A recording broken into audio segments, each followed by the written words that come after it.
visit LibriVox.org. Recording by Luke Cordes. The Brothers Karamazov by Fyodor Dostoevsky. Translated by Constance Garnett. Book 11, Chapter 3. A Little Demon. Going in to Liz, he found her half reclining in the invalid chair in which she had been wheeled when she was unable to walk. She did not move to meet him, but her sharp, keen eyes were simply riveted on his face. There was a feverish look in her eyes. Her face was pale and yellow. Alosha was amazed at the change that had taken place in her in 3 days. She was positively thinner. She did not hold out her hand to him. He touched the thin, long fingers which lay motionless on her dress. Then he sat down facing her without a word. "I know you are in a hurry to get to the prison," Liz said curtly. "And Mama's kept you there for hours. She's just been telling you about me and Yulia." "How do you know?" asked Alosha. "I've been listening." "Why do you stare at me? I want to listen, and I do listen. There's no harm in that. I don't apologize." "You are upset about something?" "On the contrary, I am very happy. I've only just been reflecting for the 30th time what a good thing it is I refused you and shall not be your wife.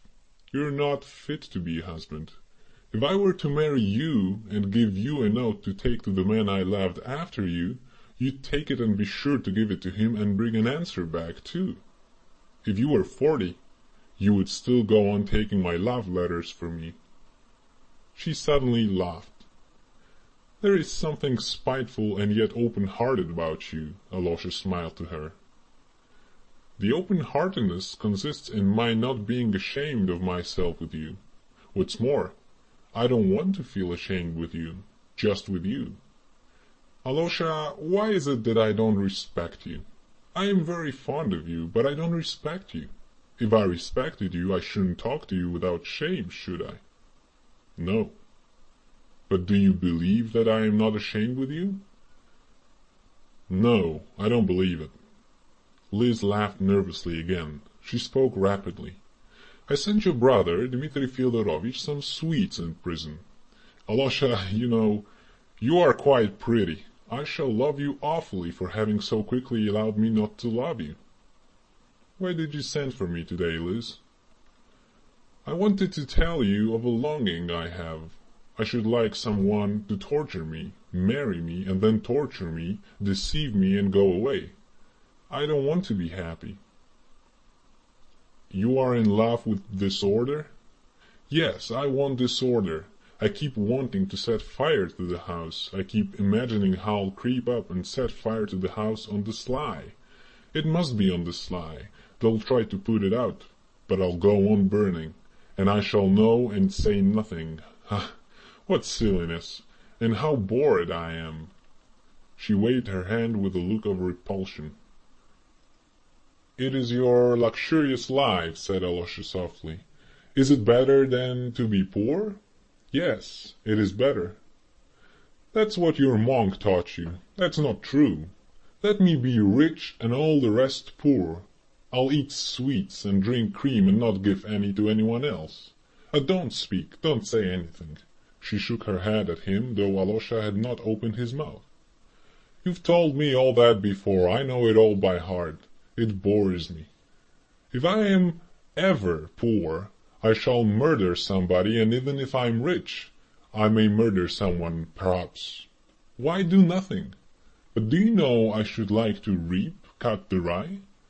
I'll marry you, and you shall become a peasant, a real peasant. We'll keep a colt, shall we? Do you know Kolganov?" "Yes." "He's always wandering about, dreaming. He says, 'Why live in real life? It's better to dream. One can dream the most delightful things, but real life is a bore.' But he'll be married soon for all that. He's been making love to me already." "Can you spin tops?" "Yes." "Well, he's just like a top. He wants to be wound up and set spinning, and then to be lashed with a whip. If I marry him, I'll keep him spinning all his life. You're not ashamed to be with me? No. You are awfully cross because I don't talk about holy things. I don't want to be holy. What will they do to one in the next world for the greatest sin? You must know all about that. God will censure you. Alosha was watching her steadily. That's just what I should like. I would go up and they would censure me, and I would burst out laughing in their faces. I should dreadfully like to set fire to the house, Alosha, to our house. You still don't believe me? Why, there are children of 12 years old who have a longing to set fire to something, and they do set things on fire too. It's a sort of disease. That's not true. That's not true. There may be children, but that's not what I mean. You take evil for good. It's a passing crisis. It's the result of your illness, perhaps. You do despise me, though. It's simply that I don't want to do good. I want to do evil, and it has nothing to do with illness. Why do evil? So that everything might be destroyed. How nice it would be if everything were destroyed. You know, Alosha, I sometimes think of doing a fearful lot of harm and everything bad, and I should do it for a long while on the sly, and suddenly everyone would find out. Everyone will stand round and point their fingers at me, and I would look at them all. That would be awfully nice. Why would it be so nice, Alosha? I don't know. It's a craving to destroy something good, or, as you say, to set fire to something. It happens sometimes. I not only say it, I shall do it. I believe you. How I love you for saying you believe me, and you are not lying one little bit. But perhaps you think that I am saying all this on purpose to annoy you. No, I don't think that. Though perhaps there is a little desire to do that in it too. There is a little. I never can tell lies to you, she declared with a strange fire in her eyes. What struck Alosha above everything was her earnestness. There was not a trace of humor or jesting in her face now, though in old days fun and gaiety never deserted her even at her most earnest moments. There are moments when people love crime, said Alosha thoughtfully. Yes, yes, you have uttered my thought. They love crime. Everyone loves crime. They love it always, not at some moments. You know, it's as though people have made an agreement to lie about it and have lied about it ever since. They all declare that they hate evil, but secretly they all love it. And are you still reading nasty books? Yes, I am. Mama reads them and hides them under her pillow, and I steal them. Aren't you ashamed to destroy yourself? I want to destroy myself. There's a boy here who lay down between the railway lines when the train was passing. Lucky fellow. Listen, your brother is being tried now for murdering his father, and everyone loves his having killed his father. Loves his having killed his father? Yes, loves it. Everyone loves it. Everybody says it's so awful, but secretly they simply love it. I, for one, love it. There is some truth in what you say about everyone, said Alosha softly. Oh, what ideas you have! Lise shrieked in delight. And you a monk, too. You wouldn't believe how I respect you, Alosha, for never telling lies. Oh, I must tell you a funny dream of mine. I sometimes dream of devils. It's night. I am in my room with a candle, and suddenly There are devils all over the place, in all the corners, under the table, and they all open the doors. There's a crowd of them behind the doors, and they want to come and seize me. And they're just coming, just seizing me. But I suddenly cross myself, and they all draw back. Though they don't go away altogether, they stand at the doors and in the corners, waiting. And suddenly I have a frightful longing to revile God aloud, and so I begin, and then they come crowding back to me, delighted, and seize me again, and I cross myself again, and they all draw back again. It's awful fun. It takes one's breath away.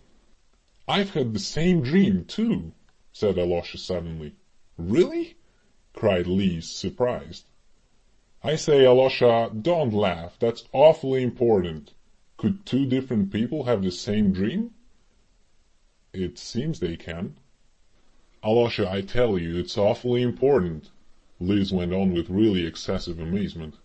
It's not the dream that's important, but you having the same dream as me. You never lie to me. Don't lie now.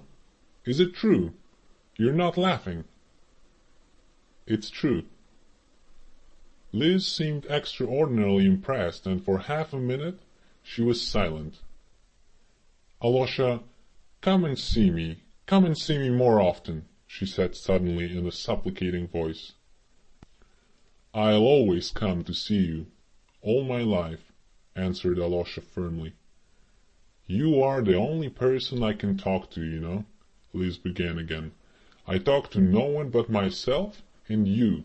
Only you in the whole world, and to you more readily than to myself, and I am not a bit ashamed with you, not a bit.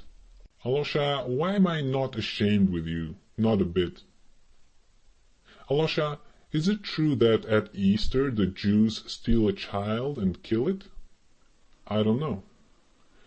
There's a book here in which I read about the trial of a Jew who took a child of 4 years old and cut off the fingers from both hands, and then crucified him on the wall, hammered nails into him and crucified him, and afterwards, when he was tried, he said that the child died soon, within 4 hours. That was soon. He said the child moaned, kept on moaning, and he stood admiring it. That's nice. Nice? Nice. I sometimes imagine that it was I who crucified him. He would hang there moaning, and I would sit opposite him eating pineapple compote. I am awfully fond of pineapple compote. Do you like it?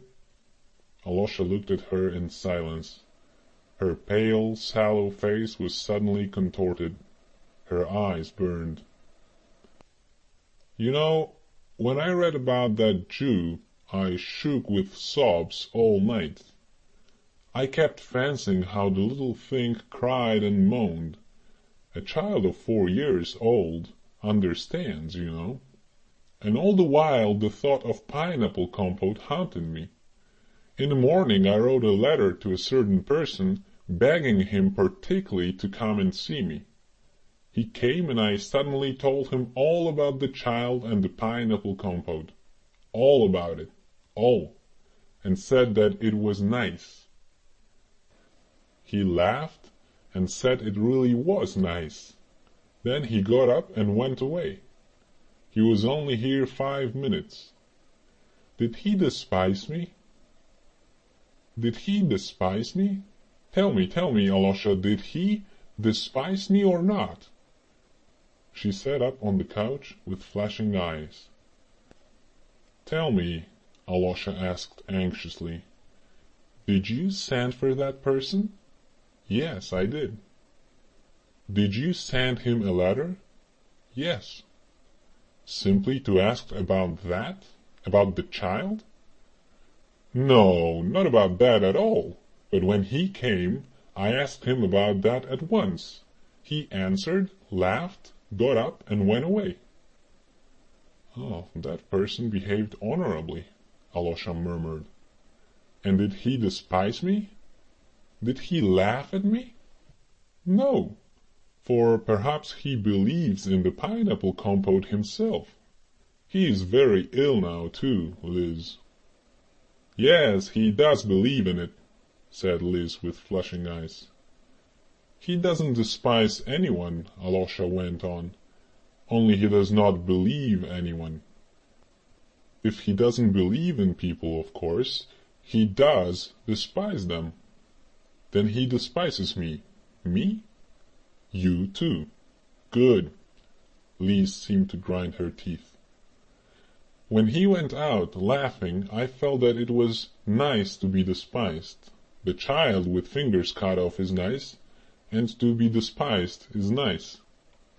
And she laughed in Alosha's face, a feverish, malicious laugh. "Do you know, Alosha? Do you know, I should like... Alosha, save me!" She suddenly jumped from the couch, rushed to him, and seized him with both hands. "Save me!" she almost groaned.